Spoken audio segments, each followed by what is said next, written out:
నా సహోదరి సోదరులు మీ అందరికి కూడా నా హృదయపూర్వకమైన వందనాలు. ప్రతి వారికి కూడా మరి హృదయపూర్వకమైన వందనాలు తెలియపరుస్తూ ఉన్నాను.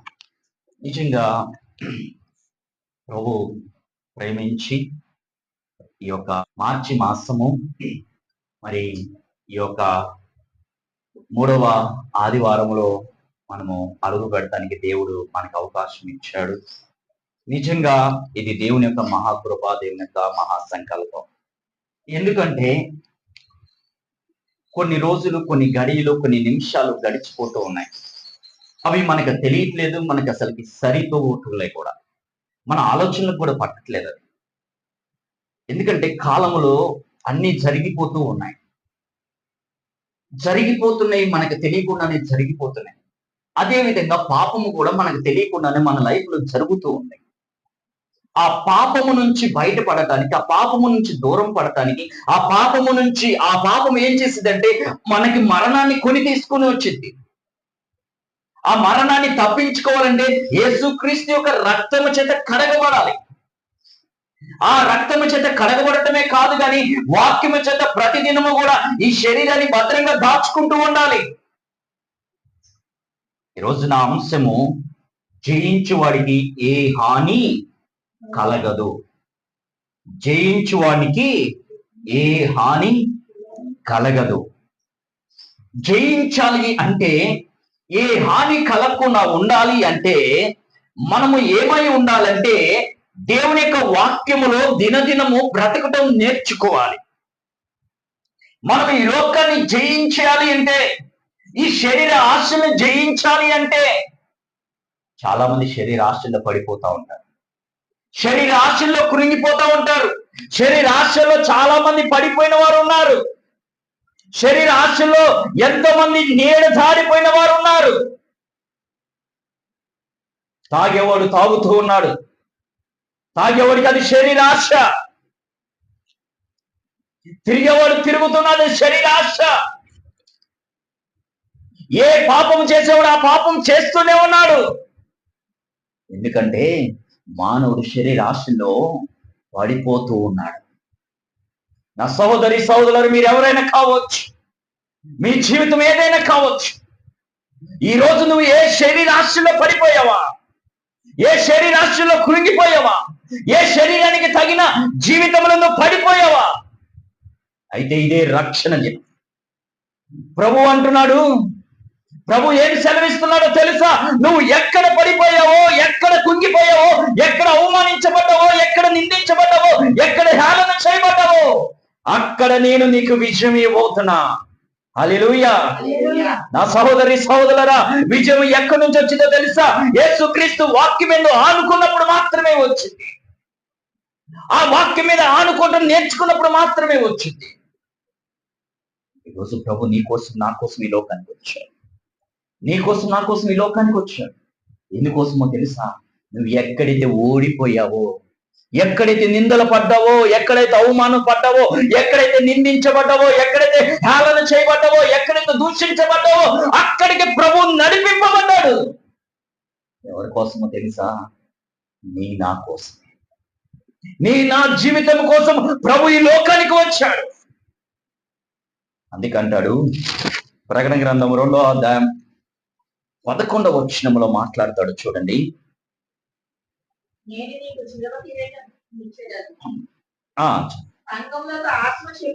సంఘము ఆత్మ చెప్పుచున్న మాట చెవి గలవాడు వినుగాక. జయించువాడు రెండవ మరణము వలన ఏ హానియు చెందడంట. చాలా బాగుంది. ఇంతకీ మొదటి మరణం ఏంటి, రెండవ మరణం? ఈరోజు నేను ఈ అంశాన్ని ఎందుకు తీసుకోవాల్సి వచ్చిందంటే, చాలా మంది లైఫ్లో బాప్తీసాలు పొందుతూ ఉన్నారు. బాప్తీసం అనేది క్రైస్తవ జీవితంలో క్రీస్తుని ఎరిగే వారికి, క్రీస్తుని అనుసరించే వారికి, క్రీస్తుని హెచ్చించే వారికి బాప్తీసం అనేది ఒక మరణం. అది మీ అందరికీ తెలుసో లేదు, కానీ ఆ బాప్తిస్మ జీవితంలోకి అడుగు పెడుతున్న చాలా మంది ఎలా బాప్తిసం తీసుకుంటున్నారో తెలుసా? ఎలాంటి బాప్తిసాలు పొందుతున్నారో తెలుసా? చాలా మంది పెళ్లికి బాప్తిసాలు తీసుకుంటున్నారమ్మా. దేనికి? ఒక వివాహం జరగటానికి వాడికి బాప్తిసం అవసరమైంది. వాడు నమ్మి బాప్తిసం పొందట్లా, వివాహం నిమిత్తము బాప్తిసం తీసుకుంటున్నాడు. కానీ దేవుని యొక్క వాక్యం అంటుంది, ఆ మొదటి మరణం ఏందో తెలుసా? ఎవడైతే మారు మనసు నిమిత్తమైన తన్ను తాను విరగొట్టుకోవాలి, తన్ను తాను నలగొట్టుకోవాలి. ఎక్కడో తెలుసా? పరిశీలించుకోవాల్సింది వాక్యములో. ఆ వాక్యంలో ఎప్పుడైతే పరిశీలించడం నేర్చుకుంటాడో, ఆ వాక్యంలో పరిశీలించుకొని మారు మనసు నిమిత్తమైన బాప్తిసం ఎప్పుడైతే పొందడం నేర్చుకుంటాడో, ఆ మారు మనసు నిమిత్తమైన బాప్తిసం ఏం చేసిందో తెలుసా? ఆ వ్యక్తికి పరలోకాన్ని పరిచయం చేసింది. ఈరోజు నువ్వు నేను ఎలా తీసుకున్నావు? ఎలాంటి బాప్తిసం జీవితంలోకి వచ్చా? ఆ మొదటి జయించే ఆ మొదటి మరణములో నువ్వు సరైన జీవితంలోకి నువ్వు వెళ్ళకపోతే నీకు రెండవ మరణము నరకములో వేసింది. రెండవ మరణం ప్రతి వారు చనిపోవాల్సిందే. కానీ మొట్టమొదటి మరణమే చాలా కఠినమైనది. ఇది గుర్తుపెట్టుకోండి. ఆ మొట్టమొదటి మరణములో నిన్ను నువ్వు నలకొట్టుకోవడం నేర్చుకోవాలి ప్రతిదినం. క్రీస్తు వచ్చే అంతవరకు కూడా, ఆయనను ఆదుకునే అంతవరకు కూడా, ఆయనను ఆనుకునే అంతవరకు కూడా నువ్వేమవ్వాలో తెలుసా? వాక్యములో ప్రతి దినము నీ శరీరాన్ని నల్లకొట్టుకోవాలి. అపోస్తుడైన పౌలు అంటాడు, ఏమంటాడో తెలుసా? నా శరీరములో క్రీస్తులో ప్రతి దినము నల్లకొట్టుకుంటున్నా అంటాడు. ఎందుకోసమో తెలుసా? ఆ రెండవ మరణములు చెయ్యము కావాలి కాబట్టి. ఈరోజు చాలా మంది ఓడిపోతున్నారు క్రైస్తవ జీవితంలో. ఆ మొదటి మరణములో పెళ్లి కొరకు బాప్తిసం తీసుకొని, లేదా కులాల కొరకు, రక్త సంబంధికుల కొరకు బాప్తిసాలు తీసుకొని ఈరోజు యేసు ప్రభుని వదిలేసి లోకంలో కలిసిపోయిన వారు ఉన్నారు. అయితే ప్రభు వాక్యం చాలా తేటగా ఉంటుంది. ఇప్పుడు చదవండి, యోహాను సువార్త 21వ అధ్యాయం. యోహాను సువార్త 21వ అధ్యాయం 19వ వచనం. అతడు ఎట్టి మరణము వలన దేవుని మహిమపరచును దాన్ని సూచించి ఆయన ఈ మాట చెప్పెను. చదవమ్మా. ఇట్లు చెప్పి నన్ను వెంబడించమని అతనితో అనెను. చాలమ్మా. చూడండి, ఇక్కడ చాలా తేటగా యోహాను భక్తుడితో మాట్లాడుతున్నాడు దేవాతి దేవుడు. ఏమని మాట్లాడుతున్నాడు తెలుసా? మరణము అంట క్రీస్తుకి మహిమార్థంగా ఉండాలంట. ఎవరికి? ఈరోజు మరి మన మరణం క్రీస్తుకి మహిమార్థంగా ఉంటుందా? చాలా మంది మరణానికి భయపడుతూ ఉంటారు, కానీ క్రైస్తవుడు మరణానికి ఎప్పుడు భయపడదు. దెసలోనిలో ఉన్న సంఘముతో దేవుడు ఇలానే రాస్తూ ఉన్నాడు. సుర్నాలో ఉన్న సంఘముతో ఇలానే రాస్తూ ఉన్నాడు. ఎఫెసీలో ఉన్న సంఘముకు ఇలానే రాస్తూ ఉన్నాడు. ఈరోజు ఈ ప్రత్యక్ష ప్రార్థన మందిరంలో ఉన్న ప్రతి ఈ సంఘముకు కూడా ఇలానే రాస్తూ ఉన్నాడు. జయించు వాడికి జీవ కిరీటము. రెండవ మరణం వల్ల ఏ హాని కలగదంట. మొదటి మరణము ప్రభుకి ఇష్టానుసారంగా ఉండాలి. ఆ మొదటి మరణములో ప్రభుని అనుసరించే బిడ్డలుగా మారాలి, ప్రభుని ఆరాధించే బిడ్డలుగా మారాలి, ప్రభుని కీర్తించే బిడ్డలుగా మారాలి. యోహాను భక్తుడు దేవుణ్ణి కలిగి నడిచాడు కాబట్టి ఆయనను బట్టి దేవుడు ఘనపరచబడ్డాడు. అందుకే ఆ మాట ఆయనతో రాయించాడు. యోహాను, అదే మీరు చదివారు కదా, యోహాను 21:19 చాలా క్లుప్తంగా చదవండమ్మా. యోహాను 21:19 అతడు ఎట్టి మరణము వలన దేవుని మహిమపరచును. చాలమ్మా. దీన్నంట రక్షణ మరణం. మొట్టమొదటి రక్షణ మరణం. ఈ రక్షణ మరణాన్ని చాలా జాగ్రత్తగా పొందుకోవాలి. చాలా జాగ్రత్తగా పొందుకోవాలి. క్రైస్తవ జీవితంలో చాలా రకాలైన మరణాలు ఉన్నాయి, కానీ క్రీస్తులో మరణించి నిజంగా ఆయనను నమ్ముకొని మారు మనసు నిమిత్తమైన మరణము నీకు నువ్వు తీసుకునే మరణం ఇది. నీకు నువ్వు ప్రభువుకి ఇచ్చే జీవితమే. నీకు నీవు సమర్పణగా, అయ్యా ఇదిగో ఈ దినము నుంచి, ఈ క్షణము నుంచి, ఈ గడియ నుంచే నా జీవితంలో ఉన్న ప్రతి పాత రోత జీవితాన్ని నేను ఇక్కడ నుంచి వదిలేసి నీ కొరకు ఒక సత్యంగా బ్రతుకుతాను, నీ కొరకు ఒక సత్యంగా జీవిస్తాను, నీ కొరకు ఒక నీతి కలిగిన కుమారుడిగా బ్రతుకుతాను, నీతి కలిగిన కుమార్తెగా బ్రతుకుతాను, నా పాపమునంతా ఈ రోజు నేను సమాధి చేస్తున్నానని ఈ రోజు నువ్వు ప్రభుకి ప్రమాణం చేస్తున్నావు. జాగ్రత్త నా సహోదరి సహోదరులారా, నువ్వు ప్రభుకి ప్రమాణం చేసి మర్చిపోయావేమో, ఆ ప్రమాణాన్ని నువ్వు వదిలేసావేమో. అందుకంటాడు కొలస్సీలకు రాసిన పత్రిక మొదటి అధ్యాయం 22వ వచనం. కొలస్సీలకు రాసిన పత్రిక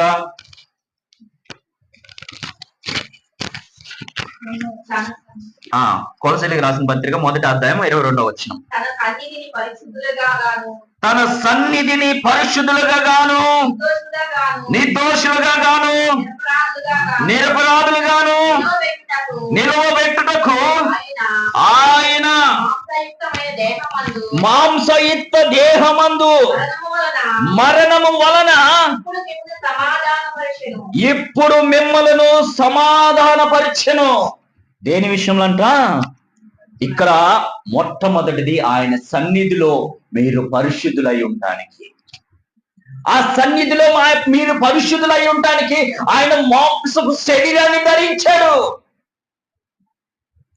రెండోదిగా మీరందరూ కూడా ఆయన ఎదుట నిలబడటానికి, ఆయన ఎదుట కూర్చోడానికి, ఆయన సన్నిధిలో ఆయన ఆనుకోవడానికి మిమ్మల్ని అందరినీ సమాధానపరిచాడు. నిజం ఇది నీకు నాకుందా?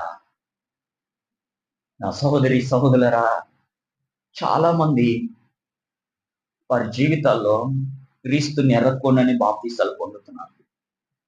కానీ మొదటి మరణం చాలా ఇంపార్టెంట్. మొదటి మరణం చాలా పవిత్రమైనది. రెండవ మరణము మనకు తెలియకుండా వచ్చింది. ఎందుకంటే ఏ రోజు మనం చనిపోతామో తెలియదు, ఏ రోజు మనం మరణిస్తామో మనకు తెలియదు. ఆ మరణపు జీవితంలో మనం పరలోకమున్న క్రీస్తుని కలుసుకోవాలి. ఆయన్ని కలుసుకోవాలంటే మనం మొట్టమొదటిగా పరిశుద్ధులై ఉండాలి. ఆ పరిశుద్ధమైన బాప్తీసంలో నువ్వు స్నానము చేయాలి. ఆ పరిశుద్ధమైన బాప్తీసంలో నువ్వు చేయి వేయాలి.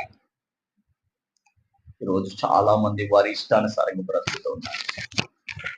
వారి ఇష్టానుసారంగా దేవుణ్ణి చూపిస్తున్నారు. అయితే ఈరోజు ప్రభు వాక్యం నేను హెచ్చరిస్తున్నా. ఎందుకో తెలుసా? ఆయన మాంసము శరీరము నీ కొరకే ధరించాడు. ఆ మాంసపు శరీరం నీ కొరకే ఆయన అనుభవించాడు. యేసు ప్రభు నీ కొరకు నిందలు పడలేదా? నీ కొరకు అవమానించబడలేదా? నీ కొరకు హేళన చేయబడలేదా? నీ కొరకు దూషింపబడలేదా? ఆయన ఈ లోకంలోకి వచ్చిన తర్వాత ఆయనకి కలిగిన ఏంటి? నిందలు, అవమానాలు, శ్రమలు, వేదన, రోదన అన్నీ ఆయన ఈ లోకంలో కన్నీళ్లు కార్చాడు. సాక్షాత్ దేవాది దేవుడు కన్నీళ్లు కార్చాడు. చూడండి మన పాపం ఎంత ఘోరమైందో. దేవుడు కన్నీళ్ళు ఈ భూమి మీద రాలి, దేవుడు కన్నీళ్ళు ఈ భూమి మీద కుమ్మరింపబడ్డాయి. ఆయన నీ పాపములు నా పాపముల కొరకు, నీ జీవితం కొరకు, నా జీవితం కొరకు, మన కొరకే, మన లైఫ్ కొరకే ఆయన ఆ మాంసం శరీరం ధరించినప్పుడు పిడిగుద్దులు గుద్దబడ్డాడమ్మా, ఉమ్ము వేయబడ్డాడమ్మా, హేళన చేయబడ్డాడమ్మా, అనేకుల చేత నిందించబడ్డాడమ్మా, అనేకుల చేత హేళన చేయబడ్డాడు, కొరడా దెబ్బలు కొట్టించుకున్నాడు. అది ఎవరి కోసమో తెలుసా? నువ్వు రెండవ మరణము వల్ల నరకానికి వెళ్ళకూడదు కాబట్టి, ఆ రెండవ మరణము నుంచి నిన్ను తప్పించడానికి నిన్ను ఆయనలో సజీవంగా, పరిశుద్ధురాలిగా నువ్వు నన్ను నమ్మి బాప్తిసం పొందినట్టయితే ఆ మొదటి మరణము నిన్ను నిత్య జీవానికి పరిచయం చేసిందని సెలవిస్తున్నాడు. ఆ నిత్య జీవంలో నువ్వు నేను ఉండాలని ఆయన కోరుతూ ఉన్నాడు. ఎంతమంది కోరుతున్నారమ్మా? ఎంతమంది ఆశపడుతున్నారు? ఎంతమంది ప్రభువుని కలిసి నడుస్తున్నారు? మొట్టమొదటి మరణములో ప్రభువును ఆనుకొని నడవటం నేర్చుకున్నట్టయితే రెండవ మరణము నిన్ను పరలోకంలో శ్రేష్టమైన, దేవునికి ఇష్టమైన, మనందరికీ చాలా మంచిగా, స్త్రీలకైతే కొన్ని రకాలైన పువ్వులు చూసినప్పుడు చాలా ఇష్టం అనిపిస్తా ఉంటుంది. చాలా రకాల పువ్వులు ఉన్నాయి, కానీ కొన్ని చాలా అందంగా కనపడతాయి. వాటిని చూసినప్పుడు చాలా ఆకర్షణీయంగా ఉంటుంది. ఈ మందిరంలో ఈ స్టేజ్ పైన ఉన్న ఈ పూలు కూడా చూడటానికి చాలా అందంగా కనపడుతుంది. అవునా? ఈ యొక్క ప్లేస్ ని ఇవేం చేసిందంటే మంచిగా డెకరేషన్ చేసింది. అంటే వాటికి ఉన్న అందాన్ని కూడా ఈ చుట్టుపక్కల ఉన్న ప్రాంతాన్ని కూడా అందించి, అవునా? అంటే అది చాలా ఇష్టమైన, చాలా పవిత్రమైనది. అలా ఈ స్థలాన్ని ఎంత పవిత్రంగా మార్చిందో ప్రభువు కూడా నువ్వు ఇష్టమైన పాత్రగా నువ్వు ఉన్నట్టయితే, ఆ పాత్రగా నువ్వు ఉన్నట్టయితే, ఆ మహిమ కలిగిన పాత్రగా నువ్వు ఉన్నట్టయితే, ఆ నీతి కలిగిన పాత్రగా నువ్వు ఉన్నట్టయితే, ప్రభు నిన్ను వచ్చి ఎంత ఇష్టంగా ఆనుకుంటాడు. అసలు ప్రభువే వచ్చి నిన్ను ఆనుకుంటే, ప్రభువే వచ్చి నీ పక్కన కూర్చుంటే, ఆలోచించారు ఎప్పుడన్నా? యేసయ్య వచ్చి ఎప్పుడన్నా నీ పక్కన కూర్చోమని అడిగావా? అందుకే మొట్టమొదటి మరణములో ప్రభుని తెలుసుకోవటం నేర్చుకోవాలి. ప్రభుని ఆనుకోవటం నేర్చుకోవాలి. ప్రభుతో కలిసి నడవటం నేర్చుకోవాలి. ప్రభు మీద నిలబడటం నేర్చుకోవాలి. ప్రభుతో మాట్లాడటం నేర్చుకోవాలి. చాలా మంది వారికి ఇష్టమైన వారితో వారున్నా లేకపోయినా కూడా మాట్లాడుతూనే ఉంటారు. మాట్లాడతారా లేదా? నిజంగా చాలా మంది వారికి ఇష్టమైన వారితో వారు పక్కనున్నా లేకపోయినా కానీ నోట్లో కొనుక్కుంటూ ఉంటారు, నోట్లో మాట్లాడుతూ ఉంటారు. అది ఎవరితో మాట్లాడుతున్నారని మనం వారికి వెళ్ళి చూస్తే ఎవరు ఉండరా? ఎవరైనా ఉంటారా? ఎవ్వరు ఉండరు. కానీ మనకి ఇష్టమైన వాడు మన దేవుడు ఉన్నాడుగా.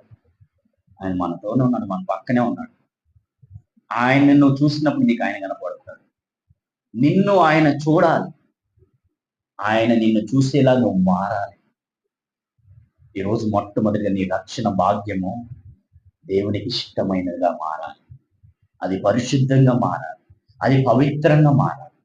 ఆ పవిత్రంగా ఎప్పుడైతే మారిద్దో, ఆ పవిత్రంగా ఎప్పుడైతే ఉంటుందో, అప్పుడు ప్రభుతో నీతో కలిసి నడవడం మొదలు పెడతాడు. దావీదుతో మాట్లాడాడు, ఏలియాతో మాట్లాడాడు, మోషేతో మాట్లాడాడు,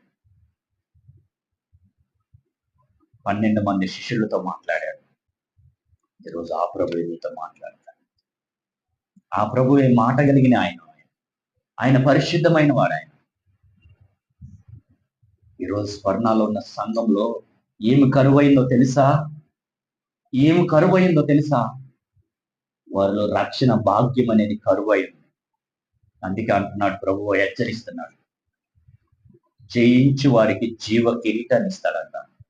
ఏం జయించే వారికి? శ్రమలను, వేదనలను, నిందలు, అవమానాలు, రోదన, వేదన జయించే వారికి. అందుకే అక్కడ 10వ వచనంలో, అక్కడే 2:10 ప్రకటన గ్రంథం 2:10 అంటాడు, ఇదిగో మీరు శోధించబడినట్లు అపవాది మీలో కొందరిని చెరలో వేయింపబోచున్నాడు. 10 దినములే శ్రమ కలుగును, మరణము వరకు నమ్మకంగా ఉండము. అబ్బా, చాలమ్మా. ఏ మరణమో తెలుసా? 2వ మరణం. ఆ 2వ మరణం వరకు నమ్మకంగా ఉండము. నేను నీకు జీవ కిరీటాన్ని ఇస్తా. అసలు జీవ కిరీటం అంటే ఏందో తెలుసా? నిత్యము ఆయనతో కలిసి, నిత్యము ఆయన స్తుతిస్తూ, ఆయన ఆరాధిస్తూ, ఆయన హెచ్చిస్తూ, ఆయన ఎక్కడికి వెళ్తే ఆయనతో పాటు కలిసి నడిచేదే నిత్య జీవ కిరీటము. అది నీకు నాకు కావాలా? నీకు నాకు కావాలా? కావాలి అంటే నువ్వేమవ్వాలో తెలుసా? కొద్దిగా శ్రమలు ఉన్నాయా? వాటిని భరించడం నేర్చుకోవాలి. చాలా మంది ఒక్క శ్రమ వస్తే తట్టుకోలేరు, ఒక వేదన వస్తే తట్టుకోలేరు. నాకు తెలిసిన ఒక సిస్టర్ ఉంది. ఆమెకు బాగా మంచి ఒక శ్రమ వచ్చి, ఆ శ్రమ వచ్చినప్పుడు ఆమె నాకు ఫోన్ చేసి, నేను ఇంకా బ్రతకను, నేను చచ్చిపోతాను, నేను ఇంకా బ్రతకను, నేను చచ్చిపోతాను, నేను ఇంకా బతకను, నేను చచ్చిపోతాను అని నాతో చెబుతా ఉంది. నేను అన్నా, చూసి చూసి ఎంతసేపు అక్క, చచ్చిపోతాను చచ్చిపో అన్నా. ఎంతసేపు అంటావు అక్క, చచ్చిపోతా చచ్చిపోతా చచ్చిపోతా అని. సరే చచ్చిపో అక్క, చచ్చిపోయిన తర్వాత ఏం చేస్తావో అడిగా. మళ్ళా చచ్చిపో అని చెప్పి, చచ్చిపోయిన తర్వాత నువ్వేం చేస్తావా? చచ్చిపోయిన తర్వాత నేనేం చేస్తా? ఏం చేయను, చచ్చిపోయిన ప్రశాంతంగా నిద్రపోతాను. ప్రశాంతంగా నిద్రపో. అప్పటి నుంచి ఉంది అసలైన రంగం. అసలైన రంగం అప్పుడే స్టార్ట్ అయింది. బ్రతికి ఉన్నప్పుడే చాలా సంతోషంగా ఉండగలం. చచ్చిపోయిన తర్వాత నిత్య నరకమే. ఎందుకో తెలుసా? ఉరేసుకునేవాడికి ఈ లోకంలో వారు మరణించి ఎవరైనా కావచ్చు, నువ్వు ఏ మరణమైనా ఉరేసుకునేవాడికి వాడు నరకానికి వెళ్తాడు. పాయిజన్ తీసుకునేవాడు నరకానికి వెళ్తాడు. చేతులు కోసుకుని రక్తాన్ని కార్చేవాడు నరకానికి వెళ్తాడు. దేని చేతైనా నువ్వు ఈ లోకంలో చనిపోయావా? చాలా మంది ట్రైన్ల కింద పడి చచ్చిపోయిన వాళ్ళు ఉన్నారు. చాలా మంది రైళ్ల కింద, లేకపోతే బస్సుల కింద, వాటిల కింద, ఏట్ల కింద పడి చచ్చిపోయిన వాళ్ళు ఉన్నారు. వారంతటా వారు వెళ్ళి చచ్చిపోతే వారందరూ నిత్య నరకానికి వెళ్తారు. కానీ తెలియకుండా ఇట్లా నడుస్తున్నప్పుడు తెలియకుండా వచ్చే యాక్సిడెంట్ అయితే వాళ్ళకి ఖచ్చితంగా మరలా వారికి జీవం ఉంది. ఎందుకోసమో తెలుసా? ఆ మరణాన్ని వాళ్ళు సొంతగా తీసుకోలేదు, ఆ మరణాన్ని వాళ్ళు పొందుకోలేదు. అది తెలియకుండా వచ్చింది. కళ్ళు మూసుకుని మనం నిద్రపోతున్నాం. ఇప్పుడు నేను ఈ వాక్యం చదివి ఇక్కడ చచ్చిపోయాను అనుకో, అది నాకు తెలిసి వచ్చిందా? తెలియకుండానే వచ్చింది. తెలియకుండా వచ్చిన ఏదైనా కూడా అది ప్రభు వల్ల వచ్చింది. మనకు తెలిసి మనం చేసామా, అది మనం చేస్తున్న పాపమే. ఈరోజు మొదటి మరణం వల్ల నీకు జయము కలుగుతుందా, లేదా నువ్వు నరకానికి వెళ్తున్నావా? మై బ్రదర్స్ అండ్ సిస్టర్స్, ఈరోజు ఆలోచించు. దేవుడు నీతోనే మాట్లాడుతున్నాడు. చాలా మంది నిందలు, అవమానాల వల్ల నేను ఇందుకు బ్రతకడానికి వీలు లేదన్నా, ఇంక నేను బ్రతికి ఉంటే ఏ లాభం లేదన్నా, నా భార్యకి ఏ లాభం లేదు, నా భర్తకి ఏ లాభం లేదు, నా బంధువులకి ఏ లాభం లేదు, నేను చచ్చిపోతే బాగుండయ్యా అని అనుకుంటూ ఉన్నాను. నేను కూడా ఒకప్పుడు అనుకున్నా. నేను కూడా ఒకప్పుడు ఎందుకు నాకు ఎవరూ లేరు, నాకు అమ్మ లేదు, నాన్న లేదు, ఎవరూ లేరు, నేను ఒంటరి వాడిని, ఇంక నేను ఒక్కడిని కూడా చచ్చిపోతే అందరూ మా ఇంట్లో వాళ్ళు అయిపోతారు కదా, ఫినిష్ అయిపోతారు కదా అని నేను అనుకుంటూ ఉండేవాడిని. నా చిన్నప్పుడు, నేను ఇంకా అప్పటికి రక్షణ భాగ్యం రాలేదు, కానీ ఆ నిందల అవమానాల వల్ల నాకు చాలా వేదన కలుగుతూ ఉండేది, రోదన కలుగుతూ ఉండేది, భరించలేని బాధ అనిపిస్తా ఉండేది. నిజంగా అప్పుడు చచ్చిపోదాం నేను చాలాసార్లు అనుకున్నాను. కానీ దేవుడు ఎప్పుడైతే నాకు పరిచయం అయ్యాడు, నేను ఆ రోజు నమ్మి బాప్తీసం పొందిన రోజు నా జీవితంలో దేవుడితో నేను ఒక ప్రమాణం చేసుకున్నాను. అయ్యా, నేను నీ సొత్తు, నువ్వు నా సొత్తు. నేను నీ సొత్తు అని ఎవరినంటాం? మనకిష్టమైన వాడు. నాకు ప్రభు అంటే ఇష్టం. ఆయనతో నేను ఒకే మాట అనుకున్నాను, అయ్యా నేను నీ సొత్తు, నేను బ్రతికి ఉన్నంత వరకు నీ కొరకే ప్రభు అని ఆ రోజు నేను మాట్లాడుకున్నా ప్రభుతో. ప్రభు ఆ రోజు నన్ను ఆదరించడం మొదలుపెట్టాడు. ఈ రోజు ఒక సేవకుడిగా నిలబెట్టాడు. నిజంగా నాకు ఈ రోజు నేను చచ్చిపోయినా కూడా నేను పరలోకానికి వెళ్తాను, నాకే డౌట్ లేదు. ఎందుకో తెలుసా? నేను మారు మనసు నిమిత్తమైన బాప్తిస్తంలో వచ్చి, మీరు ఎలాంటి జీవితంలో ఉన్నారు, ఎలాంటి లైఫ్ స్టైల్లో ఉన్నారు, రెండవ మరణము. ఆ మరణంలో నీకు జయమా అపజయమా? నా సహోదరి సహోదరులారా, ఈరోజు ఎటువంటి జీవితంలో నువ్వు బ్రతికున్నావు? ఎటువంటి లైఫ్ స్టైల్లో బ్రతికున్నావు? ఈరోజు ఎటువంటి భాగ్యంలో నువ్వు బ్రతికున్నావు? అందుకే అంటాడు ప్రకటన గ్రంథంలో, ఒకసారి చూడండి. ప్రకటన గ్రంథం 19వ అధ్యాయం 12వ వచనం 13వ వచనాన్ని ఒక మాట చూసుకొని,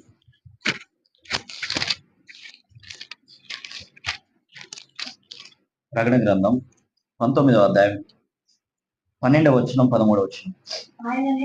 ఆయన నేత్రములు అగ్ని జ్వాలల వంటివి, ఆయన శిరస్సు మీద అనేకమైన కిరీటములుండెను. ఆయనకు కలదు, అది ఆయనకే గాని మరి ఎవ్వరికి తెలియదు.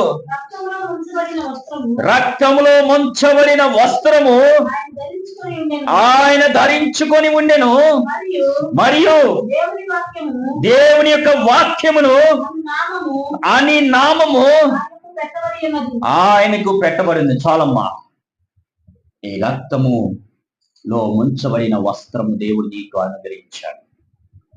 మత్తయి సువార్త, ఎప్పుడన్నా మత్తయి సువార్త 22వ అధ్యాయం చదివితే పెళ్లి విందుకి ఒక వస్త్రం ఇవ్వబడింది. అది ఏ వస్త్రమో తెలుసా? రక్తపు వస్త్రం. ఈరోజు రెండవ మరణాన్ని తప్పించుకోవాలంటే నీ శరీరం పైన రక్తపు వస్త్రాన్ని ఉండాలి. ఆ వస్త్రం ఎవరిదో తెలుసా? క్రీస్తు యేసు ప్రభువారిని. ఆ ప్రభువారి వస్త్రము నీ మీద ఉన్నప్పుడు, ఆ వస్త్రమును ధరించి ఉన్నప్పుడు, ఆ వస్త్రములను ఆనుకున్నప్పుడు ఆయనకి పెట్టబడిన నామం ఏందో తెలుసా? వాక్యమనే నామము పెట్టబడింది. నీ నుదుటి పైన, ఇదిగో ఇక్కడ ఈ నుదుటి పైన రాయబడేదే తెలుసా? ఈ వాక్యములో కడగబడిన, యేసుక్రీస్తు గొర్రె పిల్లలో కడగబడిన, వాక్యంలో ఉతక స్థానము చేయబడిన నామం అని ఇక్కడ నీకు రాయబడినప్పుడు, ఆ నామము నిన్ను రెండవ మరణాన్ని తప్పించింది. ఆ రెండవ మరణాన్ని తప్పించుకోవాలంటే ఈరోజు నువ్వు పరిశుద్ధమైన బిడ్డగా మారాలి. యేసుక్రీస్తు యొక్క అతి పరిశుద్ధమైన బిడ్డగా నువ్వు నేను మారాలి. ఈరోజు ఎంతమంది మారుతున్నారు? ఎంతమంది మారారు? అయితే ఇదే నీకు రక్షణ దినం, ఇదే నీకు రక్షణ దినం, ఇదే నీకు రక్షణ గడియ. నువ్వు పొందిన బాప్తిసము పెళ్లి కొరక అది నిజమైనది కాదు. నువ్వు మారు మనసు బాప్తిసం ఖచ్చితంగా పొందవలసిందే. ఆ బాప్తిసంలో నువ్వు చేయి వేయవలసిందే. ఆ బాప్తిసంలో నువ్వు అడుగు పెట్టవలసిందే.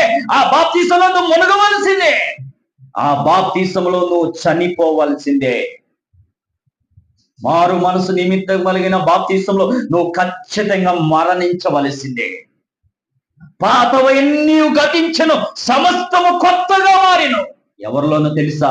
క్రీస్తు యేసు ప్రభువారిలో. ఆ ప్రభువులో సమస్తము కొత్తగా మారాలంటే వాక్యంలో నువ్వు కడగబడాలి. వాక్యానుసారంగా నువ్వు కడగబడాలి.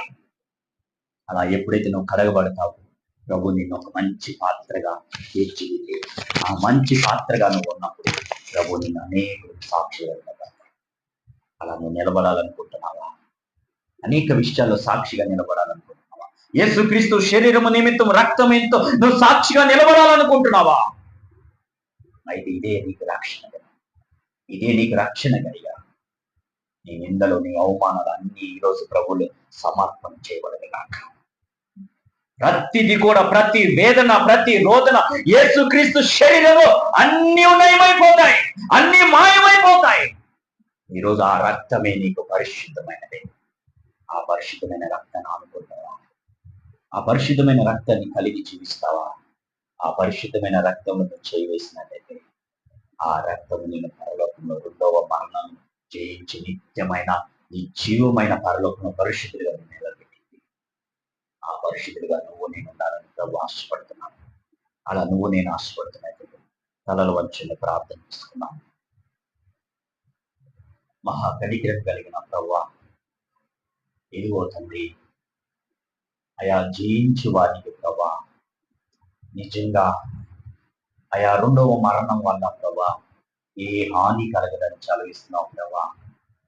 ఈరోజు ప్రభా మేము ఏ విషయాల్లో జయించలేకపోతున్నాం, మా పాపాల విషయంలో జయించుకోకపోతున్నాం, మా యొక్క తండ్రి దేవా, అంతరంగంలో దాగబడిన తండ్రి అయా వ్యభిచారమును తండ్రి నిందలు అవమానాలను మేము జయించలేకపోతున్నాం. చిన్న చిన్న శోధనలు వేదనలు జయించలేకపోతున్నాం ప్రభా. అయా ప్రభా, ఇదిగో తండ్రి దేవా, మేము మొట్టమొదటి మరణంలో సరైన జీవితం లేమయా. నిజమే ప్రభా, మేము సరైన జీవితంలోకి రావడానికి సహాయం చేయండి. సరైన జీవితంలో బ్రతకడానికి సహాయం చేయండి. సరైన జీవితంలో తండ్రి నీకు చేయి ఇచ్చి నీతో పాటు తండ్రి దేవా నిత్య రాజ్యంలో జీవించే బిడ్డలుగా మేము ఉండడానికి సహాయం చేయండి. మమ్మల్ని ఒక నిత్యమైన పాత్రగా, ఒక పరిశుద్ధమైన పాత్రగా మమ్మల్ని వాడుకో ప్రభా. అయా నీకు ఇష్టమైన పాత్రగా మమ్మల్ని వాడుకో, నీకు నచ్చిన పాత్రగా మమ్మల్ని వాడుకో. అయా మమ్మల్ని నువ్వు ఆదరించు, మమ్మల్ని నువ్వు ఆదుకో ప్రభా. అయా మేము నిత్యము నిన్ను స్తుతించేవారుగా, నిత్యము నిన్ను కీర్తించేవారుగా అయా మొట్టమొదటి స్థానంలో ఉండడానికి సహాయం చేయాలి. నీకే సమస్త విషయాలను అప్పగించుకుంటూ యేసు క్రీస్తు శ్రేష్టమైన నామములో ప్రార్థిస్తున్నాం తండ్రి. ఆమేన్.